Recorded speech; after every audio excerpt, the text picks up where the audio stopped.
예배에 참석하신 우리 성도님들을 주님의 이름으로 환영합니다. 하나님께서 오늘 예배 받으시고 우리를 통해서 영광 베풀어 주시고 우리에게 복 주실 줄 믿습니다. 우리 성도님들과 함께 좀 인사 한번 해볼까요? 옆에 바라보시면서 주님의 이름으로 사랑합니다. 인사 한번 하겠습니다. 네, 너무너무 잘 오셨습니다. 하나님께서 우리 예배 기쁘게 받으시고 우리에게 영광 베풀어 주실 줄 믿습니다. 우리의 삶은요, 영과 육이 아주 긴밀하게 연결이 되어 있습니다.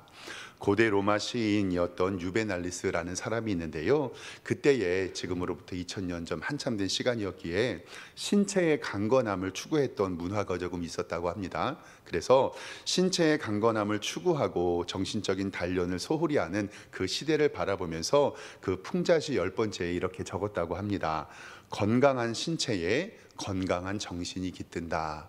우리 성도님들도 많이 들어본 말씀인 줄 압니다. 건강한 신체에 건강한 정신이 깃든다. 이것을 영어로 표현하면 사운드 바디, 사운드 마인드라고 이야기를 합니다. 즉 우리의 몸이 건강하고 우리의 신체가 든든히 서야 건강한 정신이 깃든다라는 말이죠. 그래서 저도 가끔씩 우리 성도님들께 이렇게 얘기하거든요. 체력이 영역이라고. 체력이 힘들고 어렵고 건강이 나빠지면 기도가 할 수 없었던 것처럼 우리에게 신체와 정신, 그리고 정신과 신체는 우리로 이야기하면 영혼과 육체, 그 육체와 영혼은 서로 긴밀히 연결되어 있음을 우리는 알 수 있습니다. 성경에서도요, 영적인 죄악의 범죄를 통해서 우리의 육적인 삶이 파괴되는 경우가 종종 있다고 성경은 이야기합니다. 즉 영적인 죄악으로 말미암아서 우리의 육적인 것이 고통당할 수 있다는 것인데요, 그의 대표적인 것이 오늘 말씀 읽었던 북이스라엘의 7번째 왕 아합 때의 일입니다. 이 아합 왕은요, 이스라엘 가운데서 가장 악을 많이 행했고 특별히 우상 숭배, 바알과 아세라를 많이 섬겼습니다. 그리고 하나님의 말씀을 듣지 않고 순종하지 않았던 영적인 죄를 이 아합 왕은 저질렀습니다. 이 아합 왕의, 그 나라의 왕과 리더의 죄악으로 말미암아서 그 땅에 3년 6개월 동안 비가 내리지 않는 비극이 일어나게 됩니다. 비가 오지 않는다는 것은 그 땅의 소출과 하나님 앞에 나오는 모든 물리적인 것들이 없다는 것을 이야기를 합니다. 즉 이 리더 한 사람의 영적인 죄로 말미암아서 모든 백성이 죄를 짓게 되었고, 이 영적인 죄가 우리의 삶에 육적인 것들을 망가뜨리는 경우가 있을 수도 있다는 것을 성경은 이야기합니다. 혹시 사랑하는 성도 여러분, 혹시 삶이 힘드시고 답답하지는 않으십니까? 혹시 하는 일마다 안 되고 열매가 없고 막히지는 않으십니까? 여러 가지가 이유가 있겠지만 그럴 때 우리는 우리의 영적인 상태를 먼저 점검하는 것이 굉장히 중요합니다. 혹시 우리의 죄악으로 말미암아서 영적인 것이 막혀 있으므로 우리 육적인 것이 단절되는 경우가 있기 때문에 그렇습니다. 오늘 말씀을 들으면서 우리의 삶에 열매가 없거나 우리의 삶에 뿌려놓은 것에 대한 하나님께서 은혜 주심이 부족한 성도들이 있다면 꼭 지금 우리의 영적인 상태가 어떤지 점검해 보셨으면 좋겠습니다. 요한 3서 1장 2절 말씀도 우리에게 하나님의 복이 임하는 순서를 알려주고 있습니다. 사랑하는 자여, 내 영혼이 잘됨 같이 내가 범사가 잘되고 강건하기를 간구하노라. 아멘. 하나님께서는 우리에게 복 주시는 순서를 내 영혼이 잘됨 같이, 그러니까 내 영혼이 하나님 앞에 복을 받는 것 같이 내가 범사에 모든 일이 잘되고 강건하기를, 건강하겠다라는 사실을 우리에게 알려주고 있습니다. 즉 그러니까 영혼이 잘되지 않는 채 범사가 잘되고 건강한 것은 조금 무리가 있고 문제가 있다라는 사실입니다. 하나님께서는 우리에게 영혼이 잘됨 같이 범사가 잘되고 강건한 축복을 우리에게 내려주실 줄 믿습니다. 그러니까 우리가 범사가 잘되고 우리의 육체가 강건한 것보다 더 중요한 것은 우리 가운데서 영적인 복을 누리는 것, 즉 영혼이 잘되는 복이 우리 가운데 있기를 주님의 이름으로 축원합니다. 하나님께서는 3년 6개월 동안 가뭄으로 그 나라를 하나님께서 막으셨습니다. 그런데 이제는 그 가뭄을 끝내고자 엘리야 선지자를 부르셨습니다. 그리고 그 엘리야와 언약을 맺으시고 비를 내리시겠다고 약속하셨습니다. 엘리야는요 바알과 아세라상을 무찌르고 불로써 응답한 하나님 앞에 감사하고 이제 엘리야는 하나님 앞에 기도하기 시작했습니다. 엘리야가 기도하며 하늘에 손만한 작은 구름이 일어나고 드디어 큰 비가 옵니다. 하나님께서는 언약을 맺으셨지만 기도라는 도구를 통해서 우리에게 응답하여 주셨습니다. 즉 하나님은 기도라는 은혜의 방편을 통해서 우리에게 응답하신다라는 사실을 배웠습니다. 이것이 2주 전에 우리 하나님의 말씀을 함께 나눴던 이야기입니다. 오늘은 이제는 기도의 방법론을 통해서 어떻게 하나님이 엘리야를 통해서 응답하셨는지 몇 가지 함께 좀 살펴보도록 하겠습니다. 서두에도 잠시 이야기했듯이 영적인 죄악이 육적인 삶을 힘들게 할 수 있다는 이야기를 설명을 드렸습니다. 그러면 이제 우리는 하나님께로 돌아가야 할 줄 믿습니다. 여기서 진짜로 중요한 것은 우리가 하나님께로 돌아가야 그 육적인 문제가 해결된다라는 사실을 꼭 믿으시기를 바랍니다. 우리가 하나님 앞에 돌아가는 것, 거룩하게 사는 것이라고 이야기할 수 있는데요, 성경에서 우리가 거룩해지는 유일한 방법은 디모데전서 4장 5절 말씀을 통해서 말씀과 기도로만 우리가 거룩하여진다고 성경은 이야기합니다.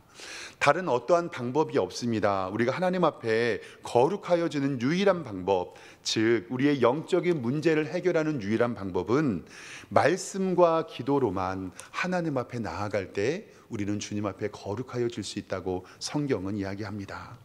오늘은 기도의 중심을 두고 기도에 관한 3가지 이야기를 좀 함께 나누도록 하겠습니다. 엘리야는 어떻게 기도했냐면요, 첫 번째로는 기도해야 기적이 일어납니다. 즉 기도할 때만 문제가 해결된다라는 사실입니다. 굉장히 간단한 것 같은데요, 이것이 잘 안 됩니다. 우리 성도님들도 생각할 때 기도해야지라고 생각을 하지만 이 기도의 자리, 예배의 자리, 하나님 앞에 시간을 정하여서 기도하는 것이 쉽지만은 않습니다.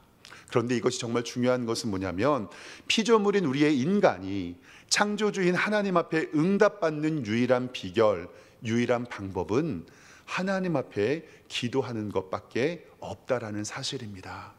기도해야 문제가 해결되고 기도해야 하나님의 기적이 우리 가운데 있을 줄 믿습니다. 사랑하는 성도 여러분, 질문 하나 드리겠습니다. 지금 기도하고 계십니까? 다시 한번 여쭙겠습니까? 사랑하는 성도 여러분, 지금 기도하고 계십니까? 아멘, 감사합니다. 지금 우리의 삶에, 우리의 가정에, 우리의 자녀에, 우리의 기업에, 우리 가정의 경제와 건강과 사회 문제, 이 나라와 이 민족의 문제, 정말 기도하지 않으시고 버티실 수 있으십니까? 만약에 기도하지 않고 버티실 수 있다면 정말 대단한 것입니다. 어떻게 기도하지 않으시고 그렇게 버티실 수가 있습니까?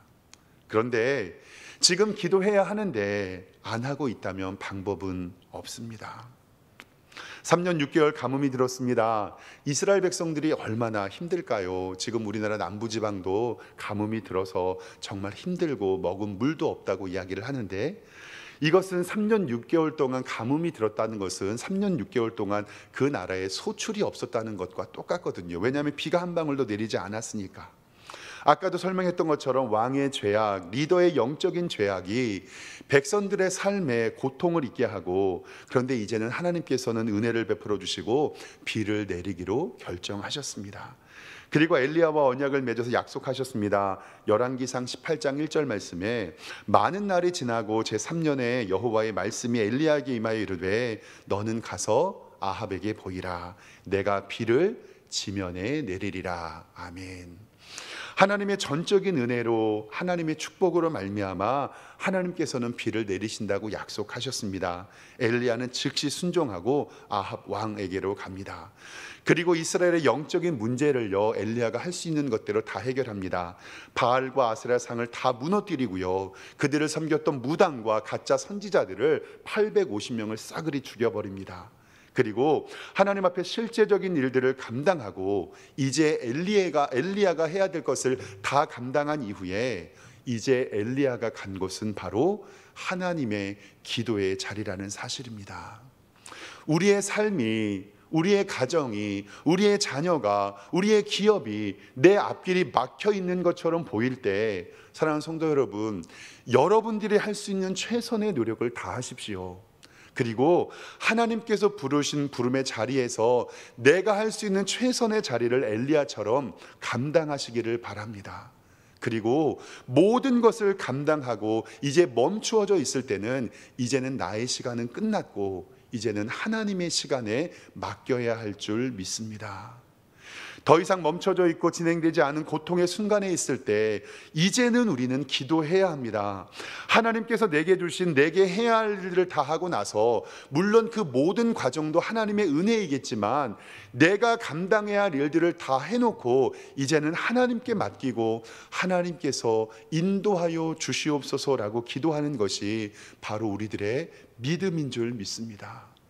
하나님, 내 삶, 우리의 자녀들, 우리의 기업들, 우리의 교회들, 나는 이제 하나님 앞에서 최선을 다했으니 이제 하나님께서 인도하여 주시고 하나님께서 복 주시기를 원합니다라고 우리는 기도해야 할 줄 믿습니다. 이제 하나님께서 응답하십니다. 열왕기상 19장 41절 말씀의 하반절이 이렇게 기록합니다. 큰 빗소리가 있나이다. 하늘은요 비구름도 없고 날씨가 너무 맑아서 햇빛이 쨍쨍한데 기도한 엘리야에게는 이 기도의 소리가 들립니다. 큰 빗소리가 있나이다. 이 소리는 기도한 사람만 들을 수 있습니다. 믿음이 있는 사람만 들을 수 있습니다. 하나님의 언약을 믿는 사람들만 들을 수 있습니다. 미래의 비전과 희망과 소망을 꿈꾸는 사람만 그 맑은 하늘에 큰 빗소리가 있는 것을 듣게 된다라는 사실입니다. 구름 한 점 없는 하늘에 비가 올 것 같지도 않은 하늘을 바라보며 엘리야는 고백합니다. 이제 큰 빗소리가 있나이다. 믿음의 고백으로 시작합니다. 우리도 믿음의 고백을 말미암아 하나님의 언약을 믿고 선포하고 그리고 하나님 앞에 나와 기도할 때 하나님께서 우리의 기도에 응답해 주실 줄 믿습니다. 하나님 앞에 오늘부터 기도하시고 믿음으로 선포하시길 바랍니다. 하나님, 내 남편이 구원받을 것 믿습니다. 하나님, 내 자녀가 구원받을 것 믿습니다. 하나님, 내 사업의 어려움이 해결될 줄 믿습니다. 하나님, 건강의 문제 하나님께서 응답해 주실 줄 믿습니다. 우리의 자녀의 문제 해결될 줄 믿습니다. 하나님, 우리 경제와 부동산과 막힌 모든 문제가 하나님 앞에 기도할 때 풀릴 줄 믿습니다. 할렐루야. 하나님께서 이렇게 믿음으로 선포하고 기도하는 주의 백성들에게 믿음으로 큰 빗소리를 우리에게 들려주실 줄 믿습니다. 기도해야 기적이 일어나고 기도해야 문제가 해결됩니다. 믿고 기도해야 우리는 하나님 앞에서 큰 빗소리를 들을 수가 있습니다. 42절 말씀에 엘리야가 갈멜산 꼭대기에 올라가서 땅에 꿇고 엎드려 그의 얼굴을 무릎 사이에 놓고 기도합니다. 정말 얼마나 간절히 기도하는지, 왜냐하면 하나님 앞에 응답받을 수 있는 방법은 기도 하나였기 때문에 하나님 앞에 기도할 수밖에 없었습니다. 하나님의 언약을 믿지만 하나님께서는 기도라는 도구를 통해서 우리의 삶에 역사하신다는 사실을 꼭 기억하시길 바랍니다. 예수님께서 마가복음 9장 말씀에 귀신 들린 아이를 고치는 장면이 나옵니다. 그때 아이의 아버지가 예수님에게 도움을 요청합니다. 마가복음 9장 22절에 하나님 아버지, 예수님, 귀신이 그를 죽이려고 불과물에 자주 던집니다. 그런데 무엇을 하실 수 있거든 우리를 불쌍히 여기사 도와주십시오. 예수님께서 말씀하십니다. 예수께서 이르시되 할 수 있거든 무슨 말이냐? 믿는 자에게는 능치 못함이 없다.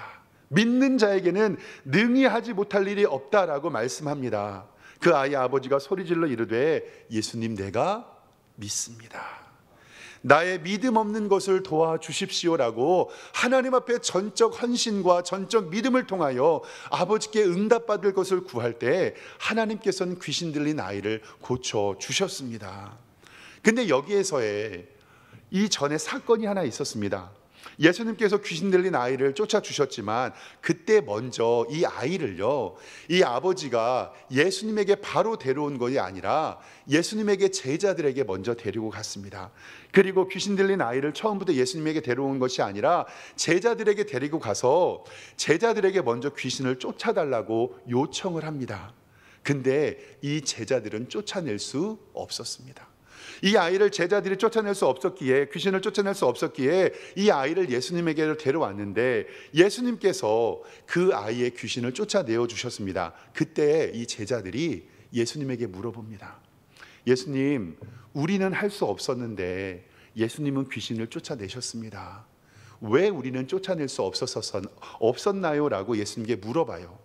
예수님께서 마가복음 29장 29절에 뭐라고 말씀하시냐면 이르시되 기도 외에는 다른 것으로는 이런 종류가 나갈 수 없느니라. 할렐루야. 아멘. 귀신을 쫓아내는 능력도, 하나님의 권세의 능력도 너희들이 기도하지 않았기 때문에 그렇고, 이 같은 하나님의 기적은 기도 외에는 이런 유가 다른 것으로 나갈 수 없다라고 우리에게 말씀합니다. 즉 할 수 있거든이 무슨 말이냐, 믿는 자에게는 능치하지 못할 일이 없다라고 얘기하신 것은, 여기서의 믿음의 고백은 바로 하나님께서 우리에게 말씀하시는 기도라는 것을 꼭 기억하시기를 주님의 이름으로 축원합니다. 예수님께서 이 말씀을 하시면서 마가복음 9장 19절 말씀에 믿음이 없는 세대여 내가 얼마나 너희와 함께 있으리요 얼마나 너희를 찾으리요 라고 말씀하면서 우리의 믿음 없음, 즉 우리의 기도하지 않는 것을 하나님께서는 꾸짖고 있다는 것을 이야기하고 있습니다. 야고보서 4장 2절 말씀에 분명히 우리에게 말씀합니다. 너희가 얻지 못함은 구하지 아니하기 때문이라. 아멘. 사랑하는 성도 여러분, 제자들이 귀신을 쫓아내지 못한 것, 믿음이 없었다고 꾸짖습니다. 그 믿음이 없다는 것은 뭐냐면 기도하지 않았다라는 결론입니다. 믿음이 없이는 하나님을 기쁘시게 하기 못하고 오직 의인은 믿음으로 말미암아 살리라고 말씀하신 하나님의 기도의 응답을 우리가 믿지 않기 때문에 그렇습니다.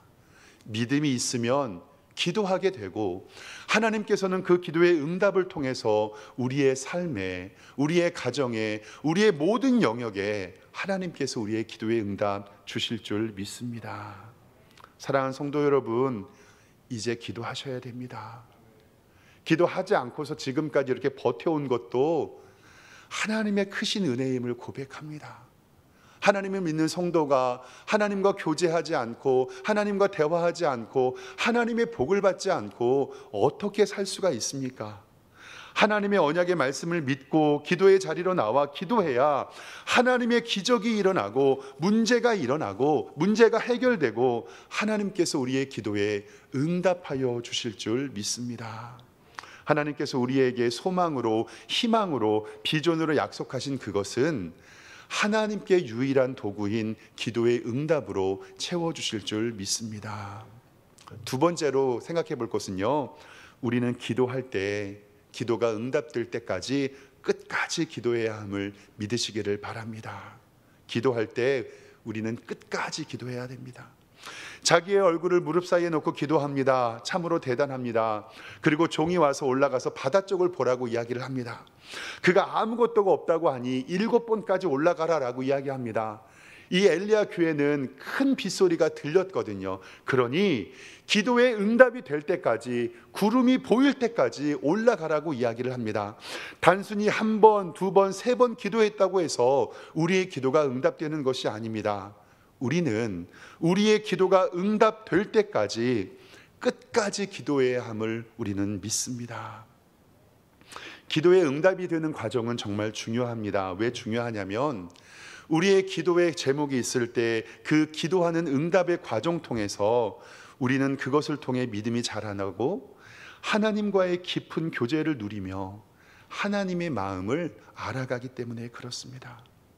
기도가 응답될 때까지 나를 내려놓고 하나님을 높이며 하나님의 응답해 주심을 사모하는 모든 과정이 우리가 예수님을 닮아가는 성화의 과정이고 예수님을 닮아가는 제자화의 과정이라는 것을 성경은 이야기합니다. 그리고 기도하면서 연약하고 힘든 성도들을 돌아보게 되며 하나님의 교회, 먼저 그의 나라와 그의 의를 구하라고는 하나님의 말씀이 생각하며, 그리고 하나님 앞에 내 자신을 돌아보게 되며 회개하게 되는 것을 우리는 바라봅니다. 그리고 우리가 기도를 시작하고 기도의 응답이 있는 모든 과정 가운데 하나님의 역사하심을 우리는 느끼게 된다라는 사실입니다. 이것이 바로 하나님께서 우리를 기도에 시작한 때부터 기도의 응답을 주신 때의 모든 과정을 통해 우리의 삶에 역사하신다는 사실입니다.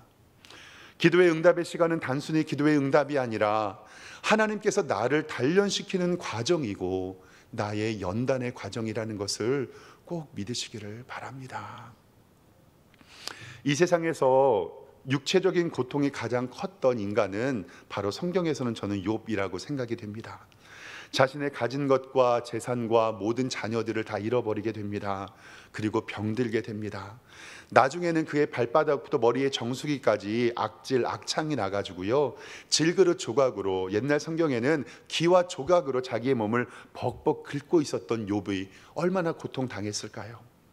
너무나도 고통스러운 상황에서 왜 이러한 고난이 찾아오는지 욥은 이해할 수가 없었습니다.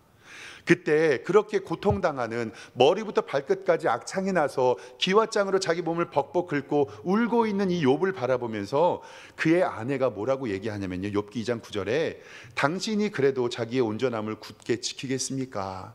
나 같으면 하나님 욕하고 죽어버리겠습니다.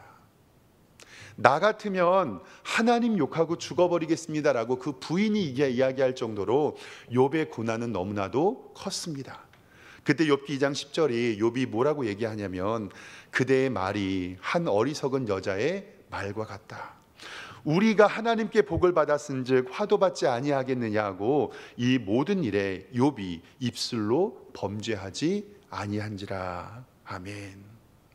욥이 시험의 처음 때 사단이 욥을 가르쳐서 뭐라고 이야기하냐면요, 욥기 1장 9절에 사탄이 여호와께 대답하여 이르되 하나님, 욥이 어찌하여 까닭없이 하나님을 경외하겠습니까? 욥이 어찌하여 까닭없이 하나님을 경외하겠습니까? 라고 이야기합니다. 그의 건강과 소유물과 지식과 성공과 세상 사람들을 듣는 존경이 있으니까, 하나님께서 그 모든 것을 채워주셨으니까 욥이 하나님을 경외하는 것 아니겠습니까? 만약에 욥의 모든 것을 치시면 욥도 하나님을 배반하고 하나님을 욕할 겁니다라고 이야기를 합니다.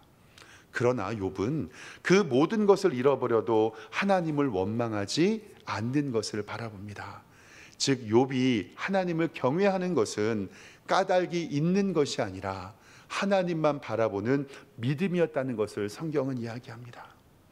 욥의 세 친구들이 욥이 당하는 고통이 너무 크니 와서 이야기합니다. 욥아, 내가 무슨 죄를 지었길래 하나님이 너를 그렇게 아프게 하느냐? 회개해라. 너가 분명히 하나님 앞에 죄를 지었으니 하나님께서 너를 그렇게 아프게 하실 거야 라고 이야기합니다. 그때 욥이 하나님 앞에 기도하는 장면이 욥기 23장 8절과 9절과 10절에 나옵니다.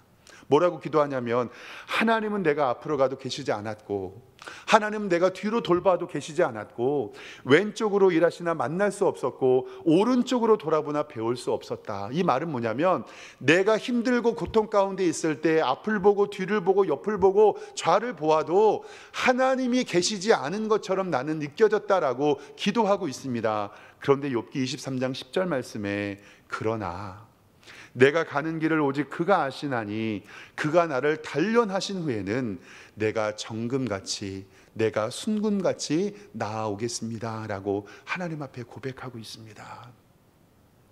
하나님 앞에 간구했던 욥은요, 내가 지금 처하는 상황이 너무나도 힘들어서 앞을 봐도 뒤를 봐도 왼쪽을 봐도 우를 봐도 하나님이 계시지 않은 것처럼 느껴지었지만, 그러나 내가 가는 길을 오직 그가 아시나니 그가 나를 단련하신 후에 내가 순금같이 나오겠다는 고백이 욥에게 있었다는 사실을 꼭 기억하시기를 바랍니다.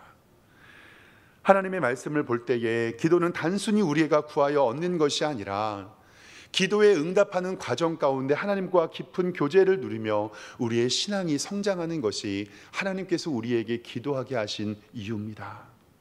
다윗은 시편 139편 8절을 통해서 내가 하늘에 올라갈지라도 주님은 거기 계시며 지옥에 내 자리를 펼지라도 거기 계시며 새벽 날개를 치며 바다 끝에 가서 거할지라도 거기 계시며 주의 손으로 나를 인도하시며 주의 오른손이 나를 붙들어 주십니다라고 하나님 앞에 간구하는 것을 볼 수 있습니다.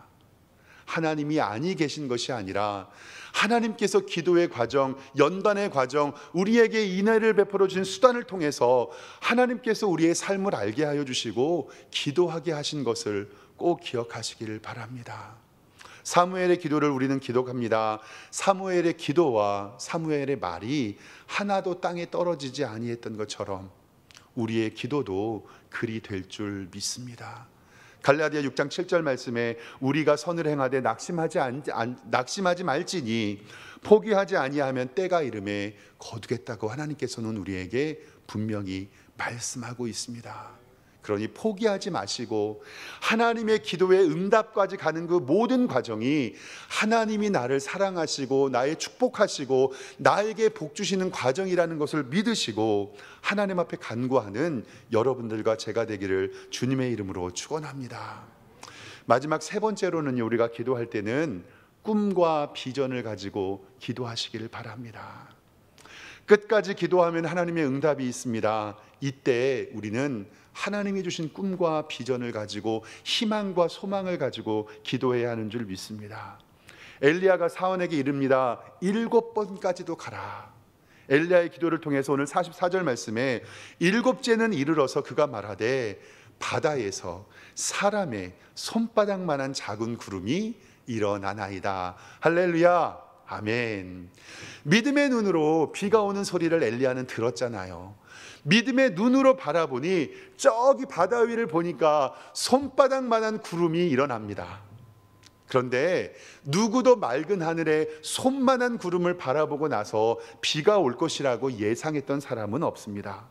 구름 한 점 없는 하늘에 사람 손만한 작은 구름이 일어납니다. 그런데 엘리야는 꿈을 꾸고 환상을 보고 하나님의 소망을 보고 하나님의 비전을 보았습니다. 그리고 이 손만한 구름을 바라보면서 뭐라고 이야기하냐면 아합 왕에게 이르러서 곧 비가 올 것이니 조심히 내려가시고 마차를 준비하십시오라고 왕에게 권면을 합니다. 이것이 바로 믿음의 사람이 가지는 기도의 응답이라는 것을 꼭 기억하시길 바랍니다. 하나님의 언약을 믿는 자는 기도의 천둥 소리가 들리고 하나님의 언약을 믿고 기도하는 자는 믿음의 눈을 떠서 하나님의 비전과 하나님의 꿈과 하나님의 언약을 지키게 된다는 확신이 우리 가운데 있다라는 사실을 성경은 이야기합니다. 사랑하는 성도 여러분, 2022년도에 어떤 꿈과 어떤 희망과 어떤 환상을 가지고 기도하였습니까? 그리고 어떻게 마무리되고 있습니까? 그리고 내년 2023년도 어떤 비전과 꿈을 꾸고 하나님의 교회와 하나님의 가정과 우리의 자녀와 우리의 일터를 위하여 기도하고 계십니까? 하나님의 언약을 믿고 기도하는 자에게는 오늘 말씀 45절에 조금 후에 바람이 일어나서 하늘이 깜깜하여지고 큰 비가 내리는지라. 할렐루야, 아멘. 하나님께서는 언약을 통해서 약속하셨고 기도라는 도구로 비를 내려주시고 하나님께서는 우리에게 충만한 은혜 베풀어 주실 줄 믿습니다. 기도해 본 사람은 압니다. 기도가 어떻게 하나님의 능력이 임하는지, 기도를 통해서 하나님께서 내게 어떤 기적을 베풀어 주시는지, 기도할 때만이 우리에게 믿음이 생기고 믿음이 생기면 하나님의 꿈과 비전을 우리에게 보여주실 줄 우리는 믿습니다. 그렇기 때문에 기도의 사람은 기도의 자리로 나아오고 그 기도를 통해서 하나님께서 우리에게 주시는 미래 비전을 볼 수 있다는 것을 기억하시기를 바랍니다.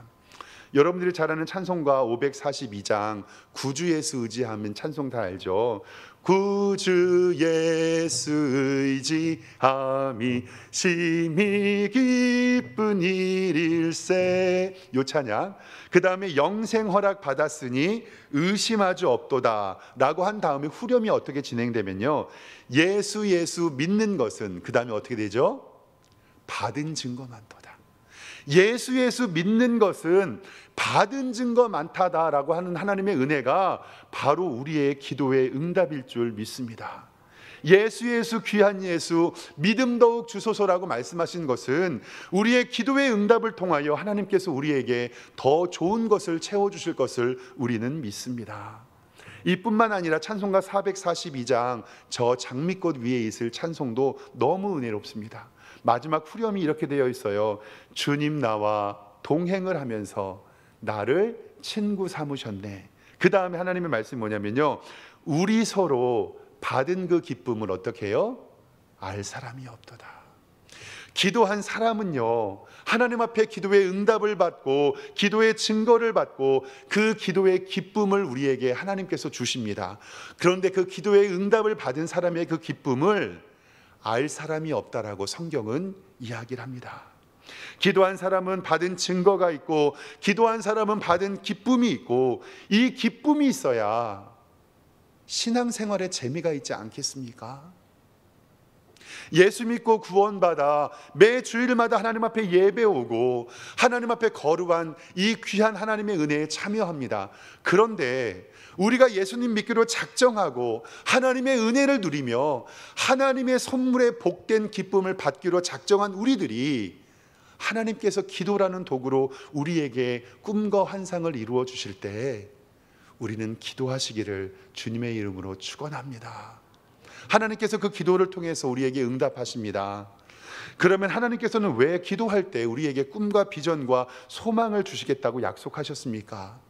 바로 하나님께서 예수님을 통하여 우리에게 그렇게 하라고 명령하셨습니다. 요한복음 14장 24절 말씀에 지금까지는 너희가 내 이름으로 아무것도 구하지 아니하였으나 이제는 구하라. 그리하면 기쁨이 충만하리라 라고 우리에게 말씀합니다. 요한복음 14장 24절입니다. 지금까지는 너희가 내 이름으로 아무것도 구하지 아니하였으나 이제는 구하라. 그리하면 너희 기쁨이 충만하여지리라. 요한복음 14장 13절 말씀에 너희가 내 이름으로 무엇이든지 구하면 내가 행하리니 이는 아버지로 하여금 아들로 말미암아 영광을 얻게 하려 하심이라. 아멘. 하나님께서 우리에게 예수 그리스도를 통하여 지금까지 구하지 아니하였으나 이제는 구하라고 말씀하시고 그 내 이름으로 무엇이든지 구하면 하나님께서 행하신다고 우리에게 말씀하셨으니 사랑하는 성도 여러분, 이제 구하시기를 바랍니다. 구해야 기적이 일어나고 끝까지 기도해야 하나님의 응답이 있고, 그 기도할 때 꿈과 비전을 가지고 기도할 때 하나님께서 우리 교회에, 우리의 삶에, 우리의 직장에, 우리의 자녀에게 성령의 충만한 단비를 내려 주실 줄 믿습니다. 오늘 기도하실 때에 큰 기도의 소리를, 비의 소리를 들으시고 저 하늘에 있는 손만한 구름을 우리에게 보이시고 하나님께 꿈과 비전을 드리는 여러분 될 때 하나님께서 여러분들의 기도에 응답하시기를 주님의 이름으로 축원합니다. 기도하겠습니다. 하나님 아버지, 우리의 성도들과 우리의 교회가 이제부터 기도하겠습니다. 하나님 아버지께서 함께 하여 주시고 기도할 때 기적이 일어남을 알게 하여 주시고 하나님 앞에 간구하는 기도 제목 놓고 끝까지 기도할 수 있도록 인도하여 주시고 꿈과 비전을 가지고 하나님 앞에 기도할 때 주님께서 우리의 기도에 응답하여 주시옵소서. 예수 그리스도의 이름으로 기도드리옵나이다. 아멘.